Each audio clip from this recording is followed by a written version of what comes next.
Good afternoon. Here's a quick walk around and demonstration of instructional and heat striking Kenworth. Apologies for a little bit of noise in the background. We're standing here in the shop. The truck's running and everything's on the demo at the end. Beautiful Kenworth, 70s, Cummins, Allison drivetrain, great drivetrain.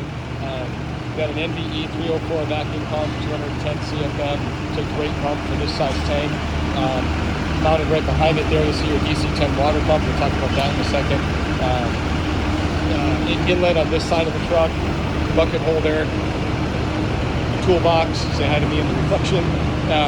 You've got another bucket holder back here, 4-inch discharge, Hannay hose wheel on both sides, a 2-unit toilet hauler across the back, with a wind strap to help tie them down.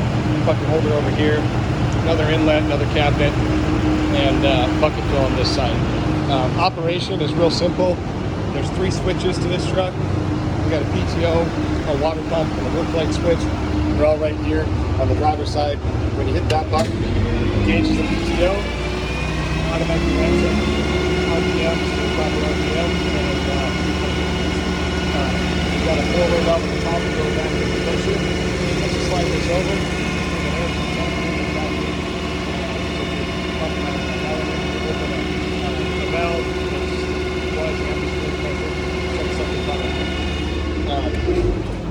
As far as maintenance, you've got a primary shutoff at the top of the tank there. That's a ball in a cage, similar to what's in a shop vac.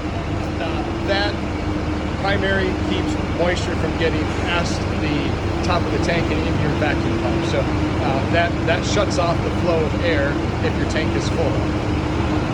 Pause that thought for a minute. Watch your airflow comes down this pipe down here to the pump, goes into this canister. This is a secondary shutoff, similar to the primary. Ball in a cage in there. If liquid gets past the primary, fills up the secondary, then shuts off there. From there, your airflow goes into this this vinyl filter. You pull these 4 thumb screws off, slide down out. There's a stainless steel canister filter in there that you can slide out, rinse it off, put it back in. It's reusable. The point of all this is to keep moisture from getting into that pump. That pump's only meant to pump air. You always want to keep oil in this canister here. It's got an oil pump on the pump that will draw that in. A 30 weight non-detergent oil is fine. They're in your manual. There's a list of NVE approved oils as well. This canister is to put flush fluid in, put a 50-50 mix of diesel and pump oil in there. And if you follow that hose, you'll see where it goes. Comes right on over here to the pump and comes right into the pump and 4-way valve here. With this pump running in vacuum, you turn this petcock a quarter turn, and it's going to start sucking that fluid in to the pump. Watch the fluid, when you have fluid in here, watch it drop a 1/2 inch or so. It's going to suck that into the pump. It's going to clean the veins. It's going to spit the liquid out into the muffler on the other side of the truck. Let it run for a minute, it'll smoke, we'll clear it out, and then go drain your muffler, and now your pump is going to flush quick and easy. That's really the basics of this pump system.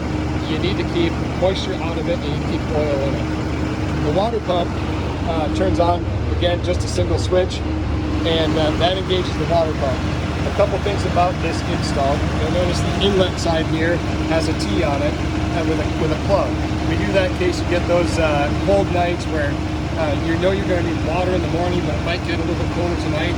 Drain the water out of the water tank so it's empty, and pull this plug, and with it running and one of the hoses propped open, just pour RV antifreeze in there. It's a quick way to winterize the pump and the lines back to the hose there. Plug it up, and RV antifreeze is harmful to the environment. So, outside of that, when you come off the pump head, you tee the outlet.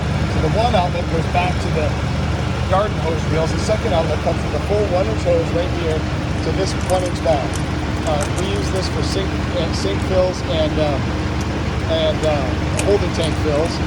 And so you can get like a short, if 10 foot does it for you, get like a 10-foot 1-inch hose and a 1-inch cam lock, and you'll get the full 20 gallons a minute out of that DC-10 pump to fill those larger capacity needs.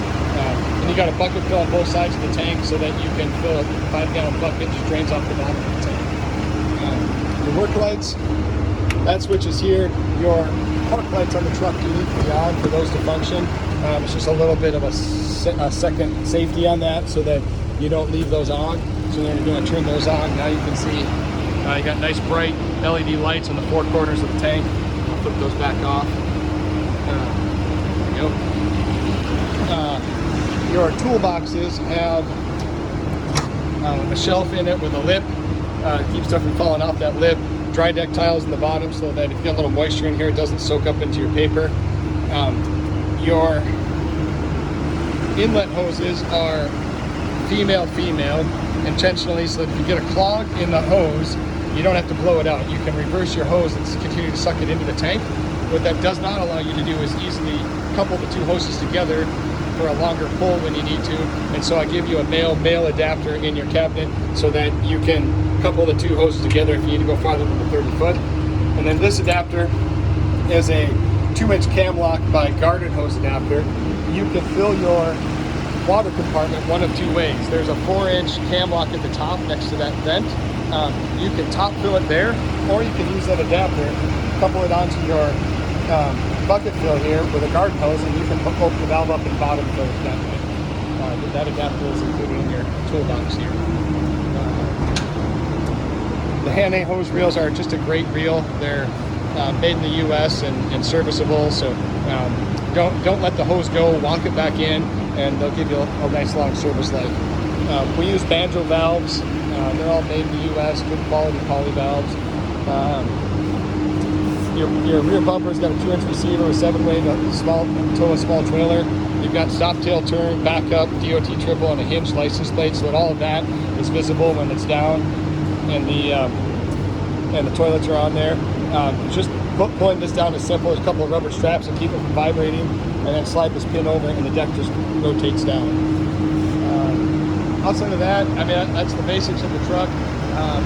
Again, the biggest thing on these is empty your secondary every day, drain your muffler on the other side every day, keep oil in the oiler, keep liquid out of it, and flush it once a month, and clean that filter once a month.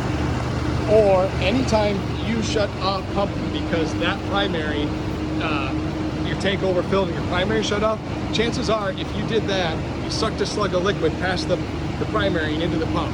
If you ever do that, next time you drain it, you're going to want to clean your filter, drain everything out, and flush it an extra time. The whole idea is keep moisture out of that pump.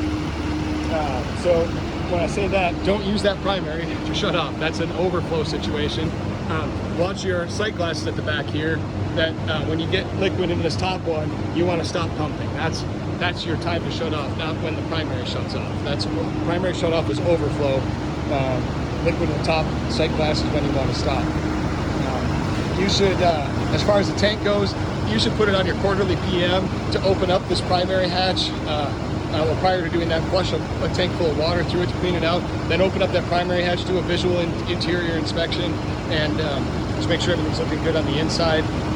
But outside of that, it's meant to just bring it home and put her to work. You've got everything on board to do the job. So you know how to reach Mel if you have questions. Thank you. Have a great day.